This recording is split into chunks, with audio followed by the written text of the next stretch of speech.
The Lost World, by Sir Arthur Conan Doyle, Chapter 6. I was the flail of the Lord. Lord John Roxton and I turned down Vigo Street together, and through the dingy portals of the famous aristocratic rookery. At the end of a long drab passage my new acquaintance pushed open a door and turned on an electric switch. A number of lamps shining through tinted shades bathed the whole great room before us in a ruddy radiance. Standing in the doorway and glancing round me, I had a general impression of extraordinary comfort and elegance, combined with an atmosphere of masculine virility. Everywhere there were mingled the luxury of the wealthy man of taste and the careless untidiness of the bachelor. Rich furs and strange iridescent mats from some oriental bazaar were scattered upon the floor. Pictures and prints, which even my unpractised eyes could recognize as being of great price and rarity, hung thick upon the walls. Sketches of boxers, of ballet girls, and of racehorses alternated with a sensuous Fragonard, a Marshal Girardet, and a dreamy Turner. But amid these varied ornaments there were scattered the trophies which brought back strongly to my recollection the fact that Lord John Roxton was one of the great all-round sportsmen and athletes of his day. A dark blue oar, crossed with a cherry-pink one above his mantelpiece, spoke of the old Oxonian and Leander man, while the foils and boxing gloves above and below them were the tools of a man who had won supremacy with each. Like a dado round the room was the jutting line of splendid heavy game heads, the best of their sort from every quarter of the world, with the rare white rhinoceros of the Lado enclave drooping its supercilious lip above them all. In the centre of the rich red carpet was a black and gold Louis Quinze table, a lovely antique, now sacrilegiously desecrated with marks of glasses and the scars of cigar stumps. On it stood a silver tray of smokables and a burnished spirit stand, from which, and an adjacent siphon, my silent host proceeded to charge 2 high glasses. Having indicated an armchair to me, and placed my refreshment near it, he handed me a long, smooth Havana. Then, seating himself opposite to me, he looked at me long and fixedly with his strange, twinkling, reckless eyes of a cold, light blue, the color of a glacier lake.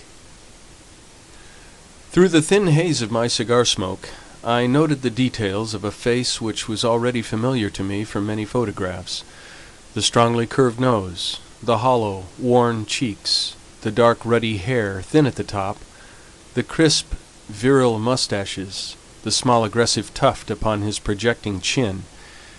Something there was of Napoleon III, something of Don Quixote, and yet again something which was the essence of the English country gentleman, the keen, alert, open-air lover of dogs and of horses.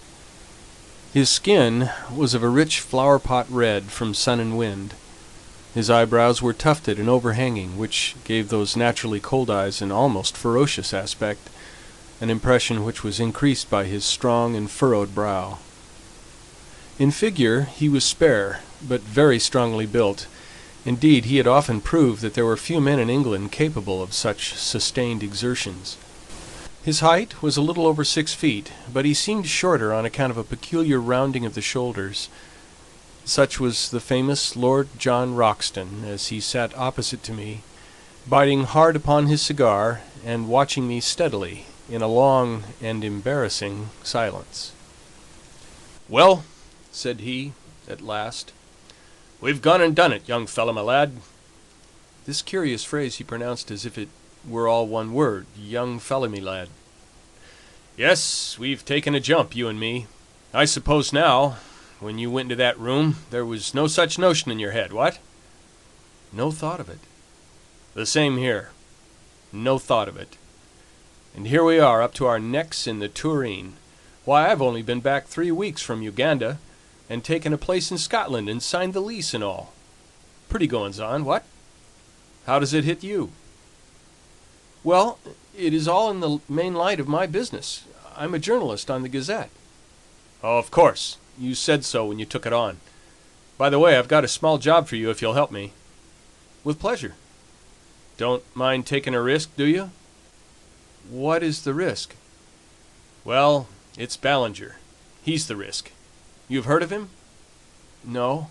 "Why, young fellow, where have you lived? Sir John Ballinger is the best gentleman jock in the North Country.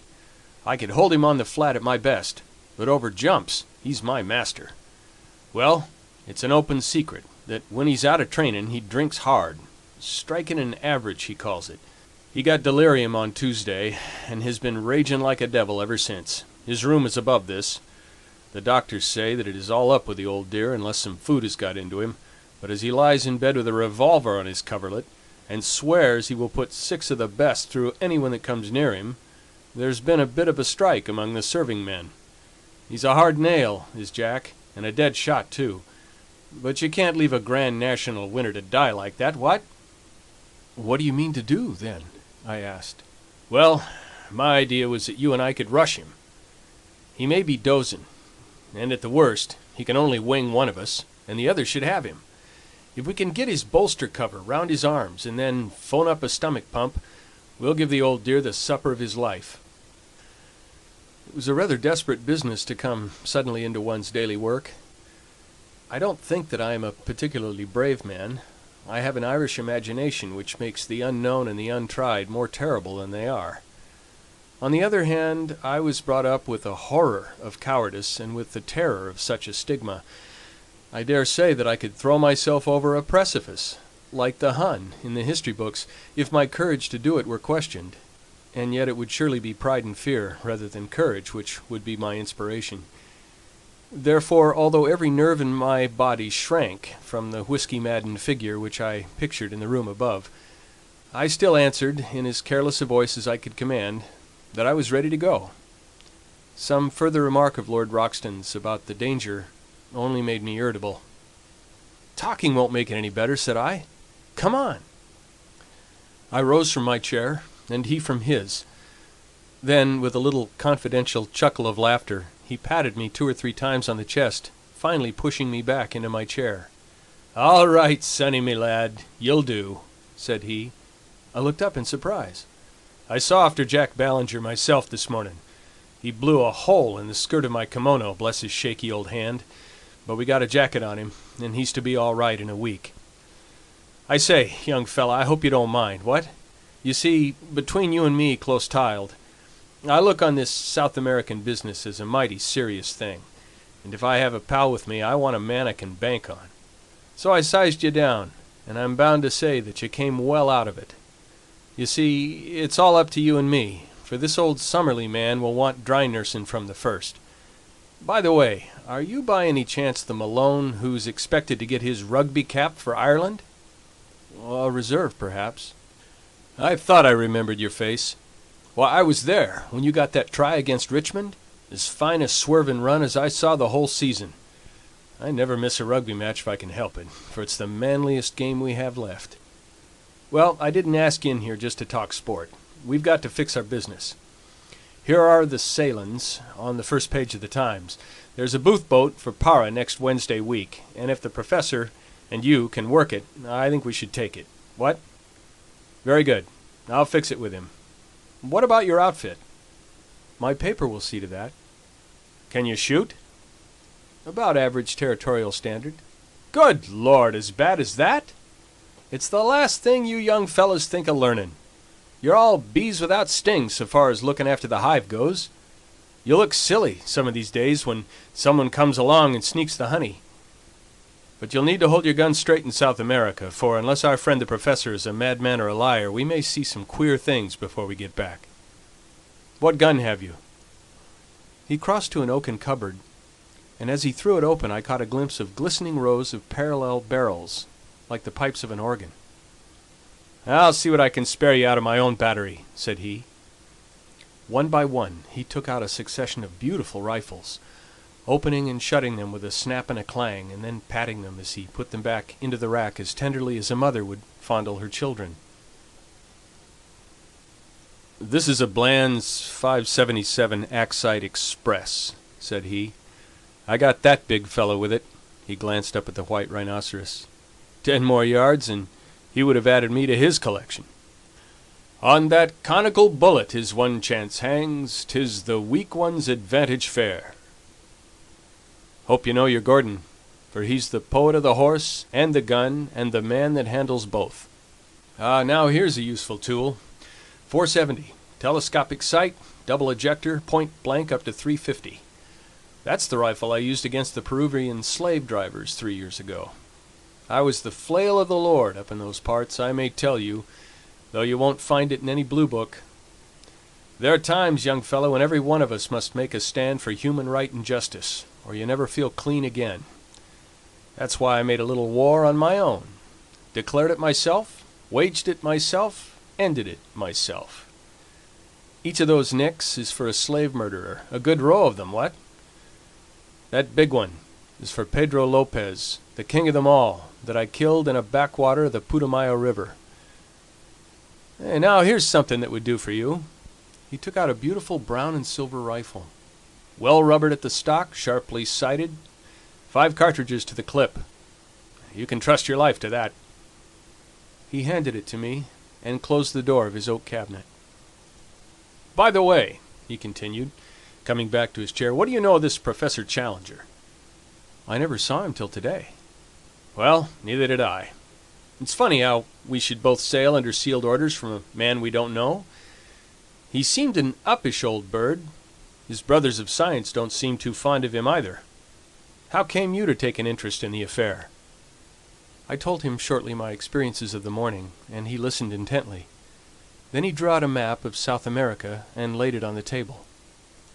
I believe every single word he said to you was a truth, said he, earnestly, and mind you, I have something to go on when I speak like that. South America is a place I love, and I think, if you take it right through from Darien to Fuego, it's the grandest, richest, most wonderful bit of earth upon this planet. People don't know it yet, and don't realize what it may become. I've been up and down it from end to end, and had 2 dry seasons in those very parts, as I told you when I spoke of the war I made on the slave dealers. Well, when I was up there I heard some yarns of the same kind, traditions of Indians and the like, but with something behind 'em, no doubt.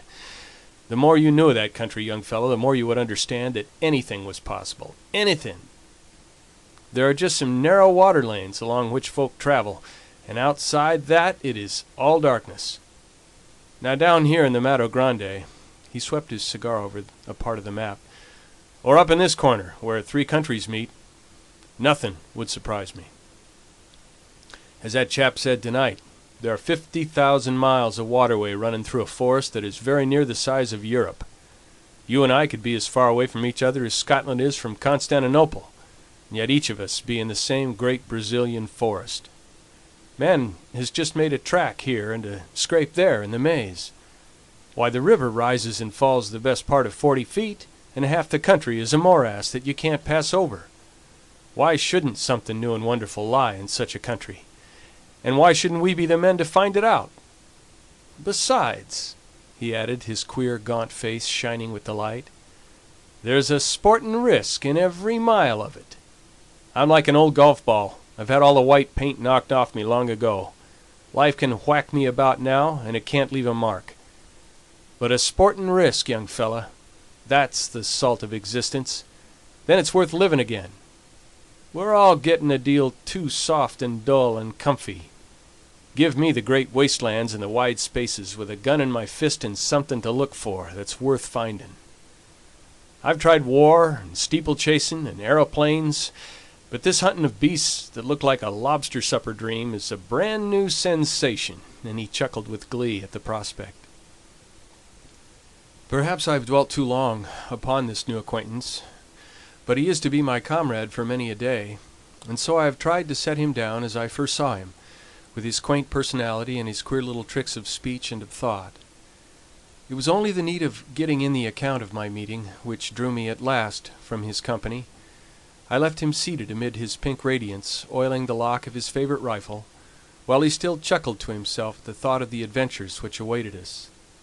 It was very clear to me that if dangers lay before us, I could not in all England have found a cooler head or a braver spirit with which to share them.